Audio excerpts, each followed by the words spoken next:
Gracias por continuar con nosotros en el repaso. Ustedes saben que a propósito de diciembre, uno comienza ya a repasar no solamente los acontecimientos de la semana, sino del año.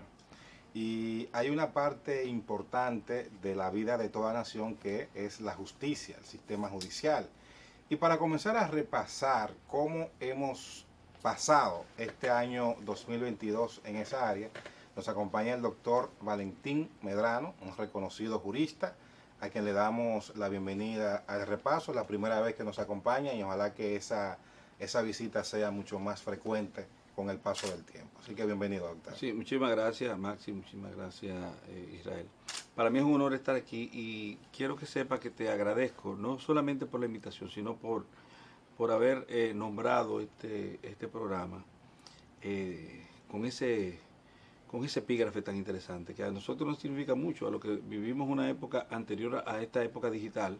Sí. Repaso era cuando tú estudiabas la clase. Volvías a pasar a chequear lo que ya habías que te dieron. Exactamente. Casi siempre la noche antes del examen. Yo tenía muchísimos años que no escuchaba la expresión repaso. De hecho, los maestros lo utilizaban de tal semana a tal semana, Exacto, semana de repaso. Semana de repaso. Sí. Wow, qué bien. Se los Entonces agradezco. vamos a verificar si el sistema judicial ha ido avanzando, sobre todo, doctor, en que este año se puso en el tapete el tema del Código Penal y luego desapareció. Y estamos en la etapa en que no se habla de Código Penal, pero fácilmente alguien lo introduce de nuevo y todos estamos debatiendo ese tema. ¿En qué estamos con ese punto? Mira, la situación penal de la República Dominicana simplemente se parece mucho a las primeras 4 letras de la palabra que tiene que ver con el sistema, que tiene que ver, valga la redundancia, con los encauzamientos, persecución de la criminalidad. O sea, da pena, da mucha pena. Y máxime, aunque la gente podría pensar que nosotros estamos en una zafra desde el punto de vista de la producción de procesos penales, de los denominados de alta gama, y que eso es un indicativo de que hemos mejorado en ese aspecto, en el renglón que tiene que ver con la denominada lucha en contra de la corrupción. Exacto. No es así, pero el derecho penal y el sistema penal no solamente son corrupción. En el sistema penal hay muchos tipos penales que no tienen que ver en lo absoluto con la administración pública y el sisamiento del erario público. Por ejemplo, tú puedes ver que nosotros tenemos homicidios en el Código Penal y por vía de consecuencia la proscripción del homicidio. Nosotros tenemos en el Código Penal la proscripción de la estafa, tenemos en el Código Penal la proscripción de la violación sexual, tenemos en el Código Penal la proscripción de la violencia intrafamiliar y de la violencia de género, perdón, entre muchos otros tipos penales. Pero cuando aquí se intenta pasar balance y el checklist de los acontecimientos desde el punto de vista contemporáneo, con lo que tiene que ver con la definición de una política pública tendente a la consecución de hacer mermar la comisión de delitos, que es una parte de las obligaciones que la Constitución de la República pone a cargo primero del jefe del Estado y después del aparato punitivo del Estado, del poder punitivo del Estado que lo ejerce el Ministerio Público. Las estadísticas que ellos manejan a su antojo dicen que ha disminuido la criminalidad.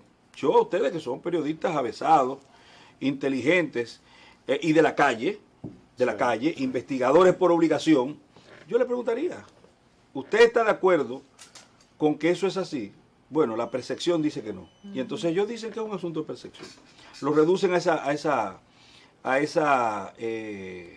explicación sencilla. Bueno, yo creo que esa vaciedad desde el punto de vista de la ética en el ejercicio comunicacional y la aceptación de la realidad y la fotografía existencial de la realidad que nosotros vivimos como sociedad.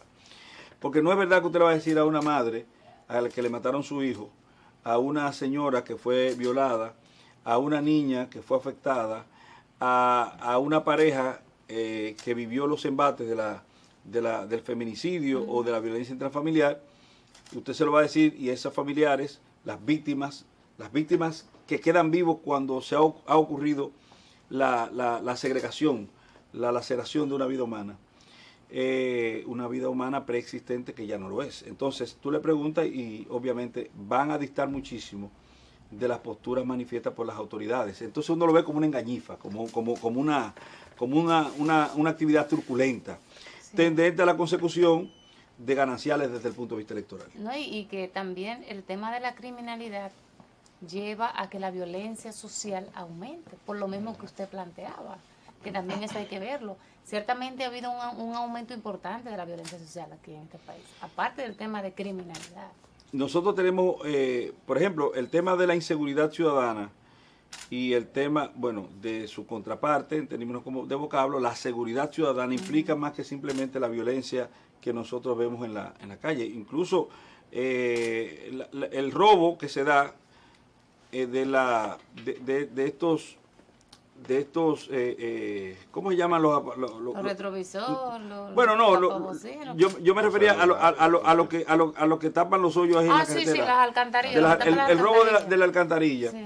Es un problema de inseguridad que crea otro nivel de inseguridad, claro, sí, claro, que a su vez despierta una inseguridad. Sí. Es como una retaíla situacional. Exacto. Pero, ¿qué quiero establecer con respecto al análisis y al repaso de lo que ha sido nuestra vida institucional desde el punto de vista de la persecución penal como política de Estado? Establecer, primero, que nosotros vivimos en un populismo penal exacerbado, que los medios de comunicación se prestan a ellos, que se utilizan al estilo Goebbels. Para el que no sabe quién es Goebbels, era una persona que le servía a uno de los esbirros más grandes que conoce la historia de la humanidad y que estuvo a punto de hacer desaparecer a la raza humana. Nos referimos a Adolf Hitler, con sus razones. Yo no creo que ninguna justificaban el holocausto atroz que vivió la humanidad con respecto a ese periodo histórico negruzco de la sociedad mundial. Pero ¿qué ocurre? Que Goebbels justificaba todo, ponderaba todo. Goebbels tiene muchos seguidores en la práctica. En la práctica es así. Por ejemplo, yo escuché de uno de los seguidores de Goebbels, la mayoría de los cuales, debo establecer antes están alineados con el gobierno y con el Ministerio Público. Porque tú ves que si un juez, por ejemplo, nosotros hablamos de separación de poderes, sí, claro, pero no lo decimos nosotros, lo dice el artículo 4 de la Constitución de la República, pero no se inventó aquí, señores. Jean-Jacques Rousseau, el periodo del iluminismo, no de la República Dominicana, sino de la sociedad mundial, pare este tipo de sistema que se pone en ejecución en 1776 en los Estados Unidos. Separación de poderes. Nosotros tenemos una separación de poderes. Te voy a decir lo que ocurrió. Recientemente un juez en Santiago de los Caballeros, el magistrado José, creo que se llama Job García, el magistrado Job García liberó a una de las personas inculpadas en el denominado caso Falcón, que se lleva a efecto en Santiago de los Caballeros, tiene lugar allí. Y la Corte de Apelación, en una decisión que más cuestionable no puede ser. La de Job fue correcta, porque se abrigaba a lo estipulado en los artículos 229 y al ámbito de discusión de lo que es una medida de coerción. Que una medida de coerción no es más que una sujeción que tiene la persona a través de ciertos rigores con respecto a su participación en el proceso penal. O sea, cómo yo garantizo que esa persona va a acudir al proceso. La gente acude, si no tiene presupuesto, acude preso, porque lo llevan. Claro. Si tiene un chin más de presupuesto que el que tiene que acudir preso, tiene prisión domiciliaria. Si tiene suficiente presupuesto, va en libertad. En una de las medidas de coerción que conoce el artículo 226 del Código Procesal Penal. Entonces, ¿qué ocurrió? Ese magistrado liberó al ciudadano Maldonado, el que fuera diputado varias veces. Sí. Maldonado es un hombre pobre de origen, pero que se ha enriquecido y tiene sus contabilidades ahí más o menos claras. Aquí no se trata de establecer si es culpable o no. No, claro, no somos tribunales. Lo cierto es que estando en libertad, él acudió varias veces al tribunal. ¿Qué es lo que busca la medida de coerción? Que se presente a las actividades procesales. ¿Qué pasó antes de que le variaran la medida de nuevo y lo metieran preso? Que se presentó varias veces, de forma voluntaria. Nadie tuvo que irlo a buscar a su casa. ¿Me estás entendiendo? Entonces, desde el punto de vista estrictamente legal, la variación de la medida de coerción fue una exageración por parte de la Corte de Apelación de Santiago de los Caballeros. ¿Y a qué obedeció entonces esa variación? Bueno, a lo que nosotros tenemos aquí, el narigoneamiento de los jueces, y que muchos jueces son quintas columnas del Ministerio Público, son súcubos, son adláteres, son correveidiles del Ministerio Público. No hay separación porque de poder, el Ministerio entonces. Público representa al gobierno, y el gobierno lo encabeza una persona que se llama presidente de la República. Bueno, es el puesto. Pero es un ministerio Y el público presidente de la independiente. República, no le haga caso a eso, es una porquería. Y el ministerio, eso es una de esas mentiras de Goebbels que se dicen, dilas 7 veces y se convierte en una verdad. Mira, el artículo 170 de la Constitución te dice que no hay Ministerio Público Independiente. Te dice que uno de los principios que norma la vida funcional del Ministerio Público es el jerárquico. Lo contrario a jerárquico es independiente. Si es jerárquico es porque recibe orden de arriba hacia abajo. Entonces no es independiente y no puede ser independiente. Y para ser independiente el Ministerio Público tendría que, no solo la parafernalia económica, la parafernalia desde el punto de vista de la inversión en hacer prender esa mentira en los medios de comunicación que ha invertido el gobierno. No solamente eso, tú tendrías que dotarlo de su propia policía, de su propia capacidad de ejecutar las cosas. Investigar. Pero ¿quién le dota a ellos de los agentes que le sirven al Ministerio Público? Policía. Es la policía. Doctor, yo quiero volver al punto. No, yo quiero volver para cerrar, si me permite, Ok, con respecto a la medida de coerción. Un comunicador de los alineados, porque aquí estamos como en la guerra justamente, la Segunda Guerra Mundial. Los aliados y los alineados con el eje. Los del eje, que eran los malos. Bueno, los del eje, uno de los del eje establece. ¿El eje del bien o el eje establece en un Del bien. tuit, y yo te voy a pedirle a ustedes que ustedes me analicen esto. La Constitución de la República dice que nosotros somos un país, una nación, que tiene 3 poderes separados. La separación de poderes implica que ningún poder puede tratar de intervenir en el otro o forzar al otro a accionar en un territorio determinado. Y la independencia que el artículo 151 de la Constitución de la República define, te dice a ti que un juez de paz no recibe órdenes de ninguna persona, aunque sea su superior. Por ejemplo, un juez de paz no recibe orden del presidente de la Suprema Corte de Justicia, porque él tiene que ser independiente claro. de todo el mundo. Y la independencia no solamente es horizontal, sino también vertical. Sí. Por vía de consecuencia, nadie le puede decir, decida de esta forma. Esta es la orden. Nadie se lo puede decir, desde el punto de vista jurisdiccional. Entonces, siendo así, ¿qué te parece este tuit? Ahora que la Corte de Apelación de Santiago le devolvió al juez Job García algunas de sus decisiones, sería bueno que ahora se pase por la oficina del presidente de la Suprema Corte de Justicia para que se tome un cafecito con esto. Lo que se sugiere es que pase por donde el juez superior para que le dé orden de precarizar las garantías de derecho, de que a todo lo que el Ministerio Público le pida, él lo acoja. Claro. De que si le piden prisión a usted, mire, usted está aquí. Ahora mismo en este país se están produciendo tal vez una veintena o una centena de actos de violación a la ley penal. Es decir, se están cometiendo crímenes y delitos en este momento. ¿Tú sabes por qué tú no eres culpable del delito que se está cometiendo ahora mismo en Santiago de los Caballeros? Bueno, tú no eres culpable porque no lo has cometido. Ajá. Pero obviamente, desde el punto de vista de la imposibilidad que tú tienes material para estar en 2 lugares a la misma vez, es obvio que eso te descarta. Eso te descarta. Pero tú sabes que mucha gente en la condición tuya le han pedido prisión preventiva y se le han otorgado, siendo totalmente inocente. Y te puedo dar ejemplos. Aquí padeció prisión preventiva Andrés Bautista, un hombre inocente sometido a los avatares del proceso penal. Aquí no sufrió prisión preventiva por su condición de diputado, pero le fue pedida una medida y no se le otorgó en ese sentido, pero estuvo sometido a un proceso penal el presidente de la Cámara de Diputados, Sí, Pacheco. Pacheco, claro. Alfredo Pacheco Soria. Recuerden, señores, el afamado caso Faña, un hombre inocente sometido y hecho preso, Sí. que sufrió los embates de la prisión preventiva. Fíjate cómo el sistema se puede equivocar y personas, no voy a seguir, y personas honradas, decentes y sobre todo inocentes pueden cursar el derrotero, el camino hacia la prisión preventiva. Entonces, ¿qué tenemos que hacer nosotros? Abonar en las garantías. ¿Cómo? Abonar en las garantías, porque se supone que las garantías deben permitirle a una persona que sea inocente poderse marginar, o si el sistema comete un error, poder demostrar que se ha tratado de un error y poderle devolver, resarcir ese daño. poderle devolver su condición de hombre libre. Doctor, usted está diciendo que aquí tenemos una justicia que otorga prisión preventiva, o sea, satisface en resumen todo lo que el Ministerio Público demanda. Bueno, en el 90 y tanto %, tú lo puedes buscar, son las Porque estadísticas. hablo de populismo penal. Claro, también. tú O sea, puedes que buscar, eso sería, ahí iría. busca las estadísticas. El Ministerio Público, el caso que tú quieras. El caso Medusa.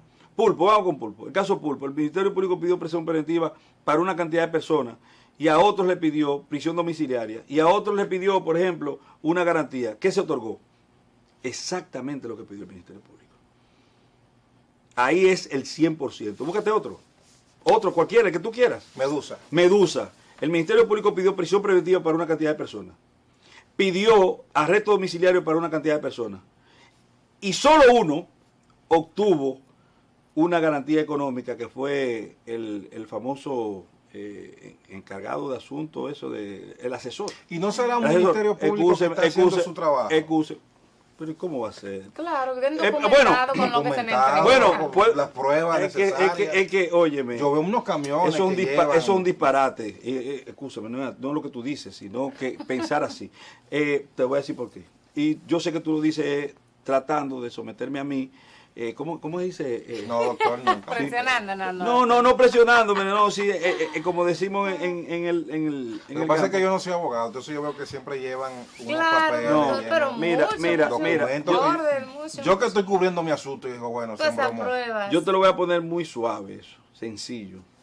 Ustedes dos son periodistas, son comunicadores, ustedes tienen familia, no sé qué tipo de familia, pero lo pueden demostrar con actas de nacimiento. Ustedes tienen una profesión, ustedes han estudiado, ustedes tienen una relación laboral. Ustedes son personas con arraigo social y familiar. ¿Sabe lo que significa eso? Que ninguno de ustedes son candidatos a prisión preventiva. No importa el hecho de que se le acuse. Entonces, cuando te dan prisión preventiva, sobre hecho cual que sea, que no ameritan por la condición específica de la persona, porque la medida de coerción tiene un carácter de personal. O sea, tú tienes que ver a cada individuo en su realidad y ver los arraigos de forma particular de Maxi, los arraigos de Israel, son sometidos los dos, y ver cuál de ellos es candidato para una medida de coerción determinada. Y yo les digo, si esos son ustedes, pasen por el tamiz de la realidad propia de ustedes, de conformidad con el ámbito de discusión del artículo 229, a las personas que se encuentran sometidas a prisión preventiva en la actualidad. Usted me va a decir que un ex procurador, no importa lo que haga, oye, no importa lo que haya hecho, lo que se presuma que haya hecho, no lo que haga, porque eso hay que probarlo en un tribunal. Usted lo presume culpable, pero solo usted, Ministerio Público, porque la Constitución dice que todos nosotros debemos presumirlo inocente, dice la Constitución. Entonces, ese presunto inocente, no importa lo que haga, no es susceptible de prisión preventiva en buen derecho. En buen derecho. Lo que pasa es que aquí nosotros tenemos un derecho que no es bueno.